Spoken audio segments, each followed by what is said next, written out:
Hi, my name is Elizabeth Olvera. I am a freelance paralegal in San Francisco. I work with a couple of attorneys. I started as a freelance paralegal in 2015, and I've been doing it for 5 years. I'm based in the San Francisco Bay Area, and today I wanted to share my experience as a freelance paralegal, and I wanted to list out the different things that someone considering becoming a freelance paralegal, what they should take into consideration. Now, this is not every point that needs to be considered. This is just some of the points. Right now, there are some people that are being laid off, or there's some people who are deciding that they want to spend more time with their family, or they're in transition from one job to the next. So I'm hoping that this video will help give some guidance regarding deciding whether becoming a freelance paralegal is right for you. And I made this video because a lot of people have questions, and so I thought this would be helpful. Thank you.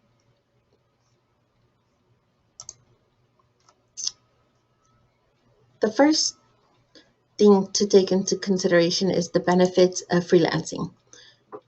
The reason why someone might want to do this is because of the work-life balance. You have a little more freedom to do what you want to do during the day. People with families might find this a better option than, being at a full-time employment. Also, you decide which hours you want to work. Some people get the most of their work done in the afternoons, some early in the morning before they take the kids to school. So as a freelance paralegal or independent contractor, you get to decide what hours are best. Also, you get to decide who your clients will be. There are some attorneys that,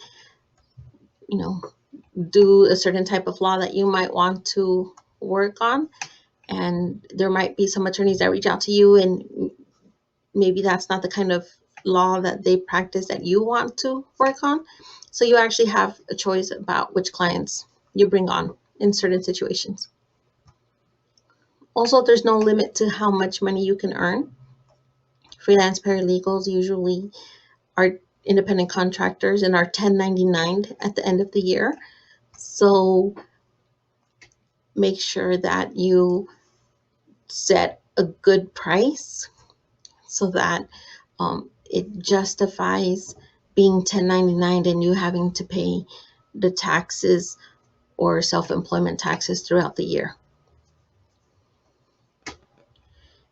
And another good reason why someone might be considering, freelancing is because right now they're in transition between employments.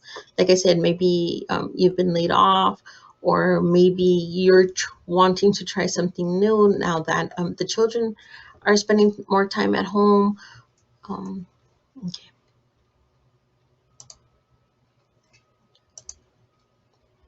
Some of the challenges to becoming a freelance paralegal is that you must become a business owner. So you have to create systems in your business. You have to invoice clients. You have to be the salesperson. You have to be the marketer. There's going to be a lot of administrative work. And definitely there's always going to be client development where you're always looking for a new client. If you don't have enough workload, even if you have a lot of work, you're still looking for new clients because you want to make sure that your pipeline of business is always full. One of the drawbacks to being a freelance paralegal is that, there's no benefits, no sick days, no medical being paid for on your behalf, like it is if you were a W-2 employee on the firm's payroll. So that's one of the challenges. There are services out there that offer these benefits for self-employed freelance paralegals, independent contractors. But it's going to be an out-of-pocket cost, of course, and that cuts into your bottom line And so make sure you charge accordingly for the work that you do, given that you will have those expenses.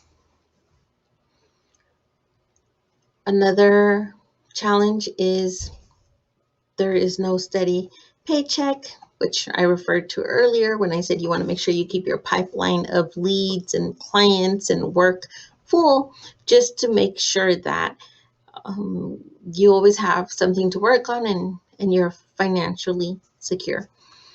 In the more years that you're doing freelance work, of course, the better the cash flow and the less uncertainty in finances. Another challenge is the constant isolation. So I know that I work lots of hours on my own in my office, and I like it. I love researching. I love typing documents out. I like working on forums, but it's not for everyone. So make sure that you are comfortable with, being alone for most of, the time that you're doing work. Also, one of the challenges is you must be self-motivated.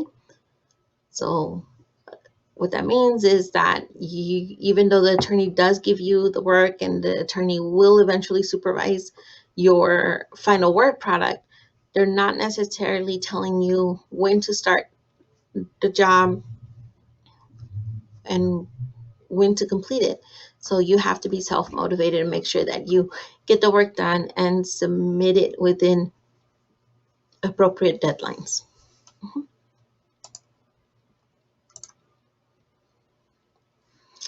Some success tips for, being a good paralegal that's freelancing. Part of the process is going from a paralegal in a law firm to a paralegal who's selling their services directly to attorneys, is that there is going to be some unlearning that needs to be done.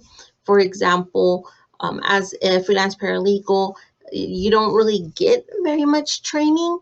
When you offer your services as a freelance paralegal, you're saying, these are the services that I know how to do, and I am providing this service to you, and there's very minimal training. Do the attorneys supervise your work at the end of the day? Yes. And before they provide it to their client, they'll review your work. However, they don't have time to train you. So usually that's one of the unlearning points. What I mean is, before at a law firm, you would receive training, but here you don't get that. Also, you should know your strengths and your weaknesses when, opening a freelance paralegal business, because like I said, for example, if, let's say, like when I was at a law firm, I used to work in my office 75% of the time. I was, behind a computer screen for many hours just doing the work. And now that I am a freelance paralegal, it's a lot of phone calls to vendors, attorneys, court clerks, and it's a lot more interaction. And so you should know like what your strengths are and what your weaknesses are.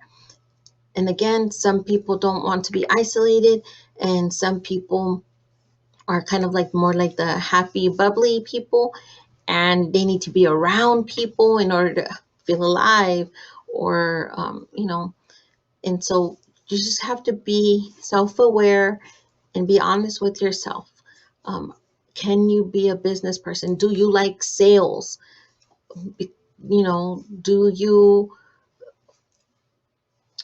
want to always be, selling yourself to attorneys, and so that's one thing to take into consideration.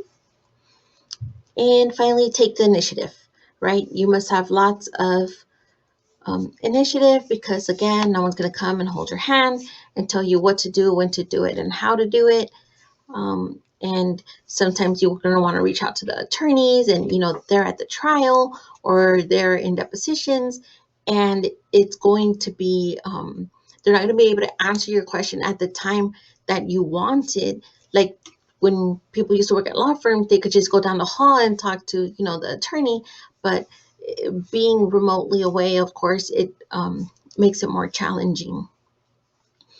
I would also insert as a success tip is every now and then check in with your attorney. Just, if you are able to swing by the office real quick to pick up some documents, or maybe just, have a cup of coffee with him, like maybe once a month, him or her, then that would just make sure that you guys are continuing to have some kind of FaceTime, because working remotely does, kind of make people forget that you're there, right? So out of sight, out of mind sometimes.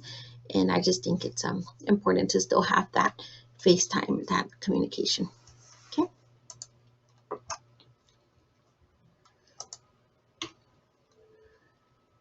And finally, are you ready to start?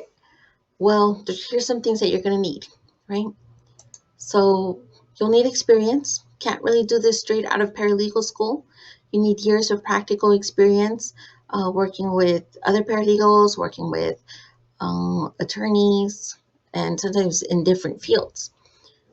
Also, familiarity with legal resources, right? Do you have the knowledge regarding the Lexis and the software programs out there in the field that you want to practice?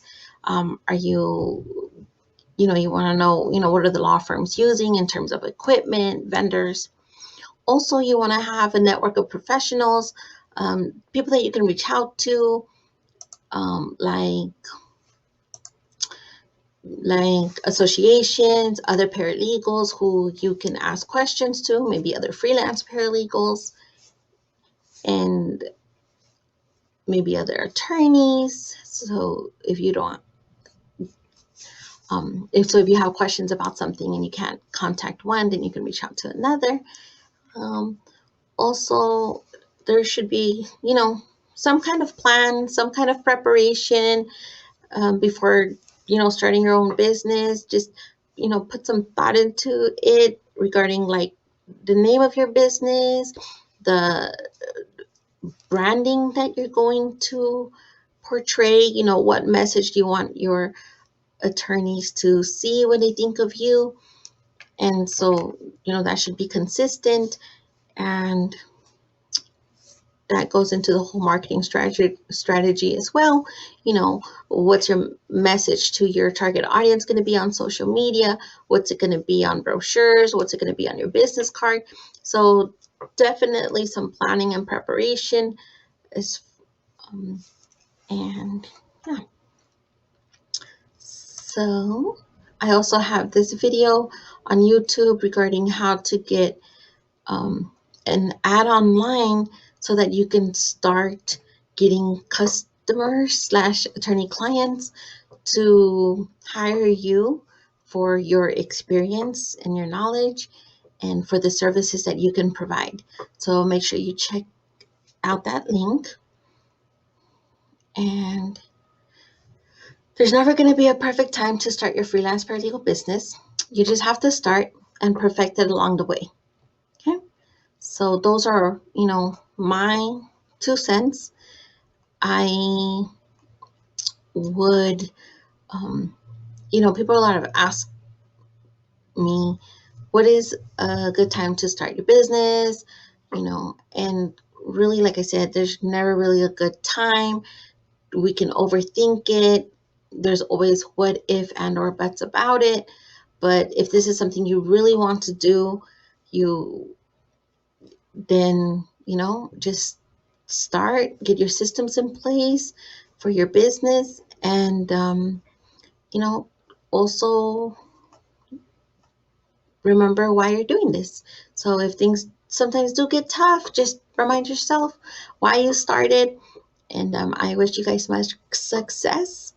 And yeah, feel free to reach out to me If you guys have any questions, you guys can put comments or